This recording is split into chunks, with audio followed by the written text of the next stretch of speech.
Hey everybody, Ron and Don here, and today we're going to be talking about Chvrches' new album, Love is Dead. Yes. All right. Well, they come out with two records in the past, The Bones of What You Believe, which was their debut, and I mean, you had a lot of great synth lines on here, a lot of good harmonies. The Mother We Share is a freaking amazing song with amazing harmonies and synth lines, and that's throughout the whole album. And then you have Every Open Eye, their second album coming out in 2015, which took their electro pop and kind of simplified it just a little bit, made it a little more poppy, but they still had that Chvrches sound that the first album had. So I really enjoyed those first two a little bit. And then we get to Love is Dead here. And it's not as depressing as it sounds by the title. Yeah. It's a very colorful album. Yes, production-wise, extremely colorful. Yes. They got Greg Kurstin, who's a famed producer over there, and he's been with Sia, he's been with Beck. He was just with the Foo Fighters on their new album, Concrete and Gold. Check that out.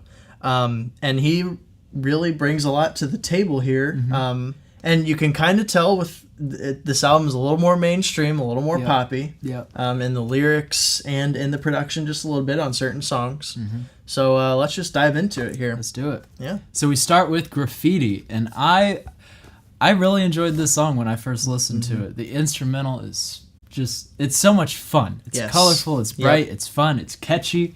It's got it all. Yeah, I adore the song. This is classic Chvrches here. Yep. You have amazing melodies, amazing harmonies, and there's this awesome synth line, then a build up after the chorus, and an instrumental break.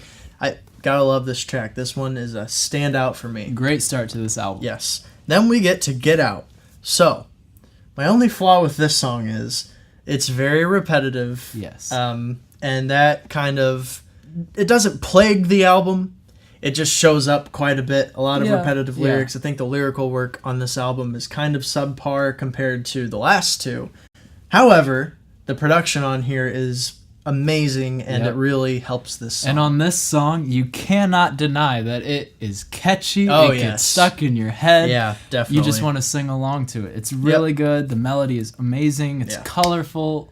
Just such a great instrumental. Yeah, another thing about this album, the whole album is catchy. Like, even the songs that I don't particularly like, there are still some pretty catchy songs on here.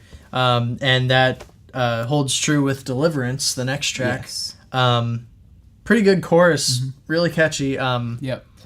But instrumentally, I mean, it's still pretty colorful, but nothing really stands out on this one. Yeah, that's what I was going to say. It just, nothing really pops with this one. Yeah. It just felt like it needed a little something more with this one. Not like the last two. But then we get to My Enemy, which features Matt Berninger of The National. Mm-hmm. And this one, he adds a really nice touch to this song. Yeah. It's really nice to hear that, like, male vocal. Because really you only get another song on here with their other singer and keyboardist. Can't remember his name. I don't know, but he sings on God's Plan, so really you don't get much of him as you would on the others. But My Enemy, he provides a new kind of direction for it. Yeah, and it's kind of the first, like, slower song on this album. And the melody and the instrumental, like, it really fits well with his voice, and they're like, their vocals collide really well together. Yeah, and it's really atmospheric, an atmospheric production on here, which I really dig, and I think that helps the album differentiate quite a bit. Yeah. And then we go to Forever, which features Greg Kurstin, the producer, on drums, the first song on here that does that.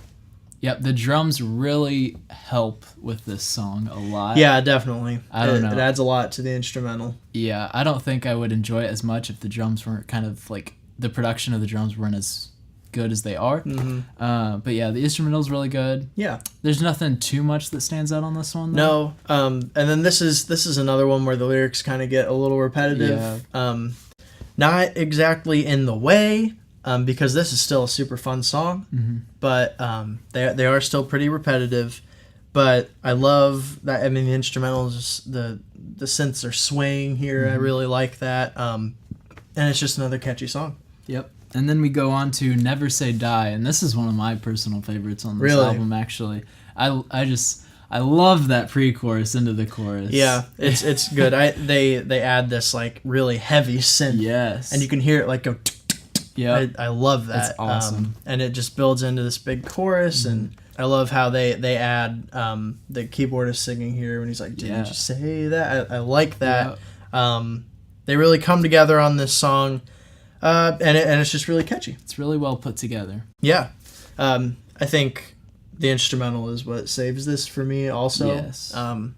But yeah, and then we move on to, I think, the first flop. Yeah, the first song that kind of drags a little bit. So on this song, they went to London and recorded this with Steve Mack. The song's Miracle. Mm-hmm. Steve Mack is a writer and a producer for a lot of modern pop. Ed Sheeran. Yeah, he did Shape of You, which you know how big that song is. Oh my goodness. Yep. He's just been on a lot. He knows the way around how to write catchy hook. A good pop song. And this feels like it. You have the claps, you have the woes and ohs, and you have the fuzzy vocals leading into the instrumental. Yep. It's all there, and it feels like I've heard it before on the radio. It doesn't really scream Chvrches to me, this song. It just, to me, it felt like it could fit on America by 30 Seconds to Mars. Yeah, I get that too. And you know how much we like that album. Oh my god. So, yeah. So that kind of just fell off the map a little bit for me, but Graves comes back to save the album. Graves is pretty good. Yep. It's got a good chorus, it's catchy, fun, colorful instrumental too. Yes. I wrote, it's a lot of fun, this song. I enjoyed it a lot. And then we move on to Heaven and Hell, which is, again, more of the same colorful production, big hook. This one has, like, these synth chords in the background that are really quiet. And it feels really atmospheric. Yes, this is another one of that. Yeah. Yes. The melody is awesome. Yeah, it's, again, pretty catchy. It all sticks in your head, and that flows again all over the album. Yep. And then we get to another highlight for me, God's Plan, which sounds completely different from anything on this record. Yes. It really changes up the dynamic here. But this song feels really unique to me from the rest of them, and the structure on this song is different too. You only have like a verse, a chorus, and an outro. While they've been doing that classic verse, chorus, verse thing on the rest of the album. Yeah, it's just a really nice change of pace from everything that was happening. Yeah. And it's a really enjoyable song. Yeah. But yeah, it's a very unique song. Yeah, definitely. You don't hear that too much. So yeah, and we had the keyboardist on vocals here. And that goes to Really Gone, which is gone.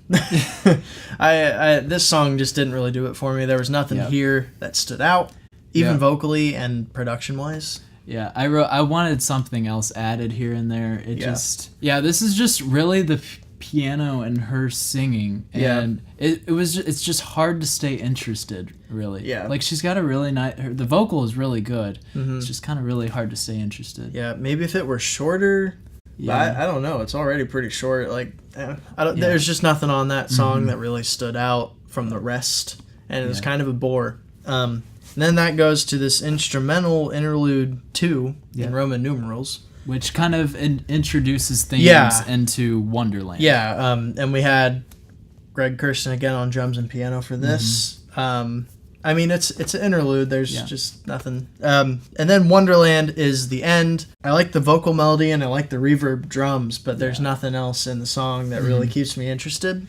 Yeah, it's pretty catchy. It's got a really good chorus and it's got a really good instrumental. I just wish there was a little something else added to it that would have like ended this album really well.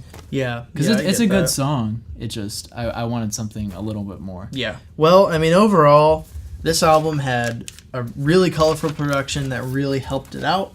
I loved that. I like how they took a little risks, like with God's Plan. Yeah. That helped them a lot too. And the synths are still very good. Everything is very good here, like technicality-wise, and the vocals are still really good too. Yep. The instrumentals were definitely what put all these songs together and just made the songs. Yeah. Vocals are great. And it's such a catchy album. Definitely, it's really catchy. Yeah, the production was great on this. Yeah.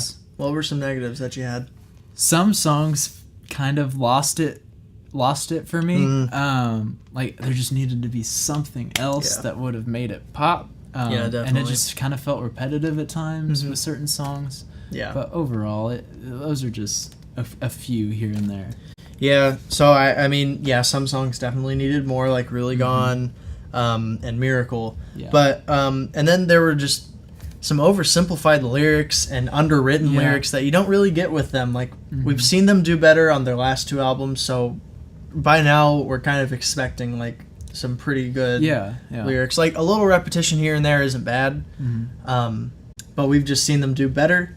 Yeah. And it had more of that modern pop sound, which is fine. Yeah. But me personally, I like their last 2 records sounding better. And then, I mean, I got a little bored with some of the tracks here, which took me out of the experience. But overall, I mean, this is still a pretty good album for them, pretty good output, you know. Yeah. So what are you going to give this album? Well, I'd give it a B-. B-? Yeah. What would you give it? I'm going to give it a B. For me personally, I really enjoyed what they did with it. Lyrically, could have used a little bit more. I probably would have changed a few things here and there. But it's a really enjoyable album to listen to. Yeah, definitely. Super catchy, super enjoyable, and listenable. And I think this will bring in some more fans for them. Definitely with if Miracle becomes a single, I think a lot of people would like that. But what'd you guys think about it? Do you disagree with us? Do you agree with us? Please let us know. Catch us next time. Thanks for watching.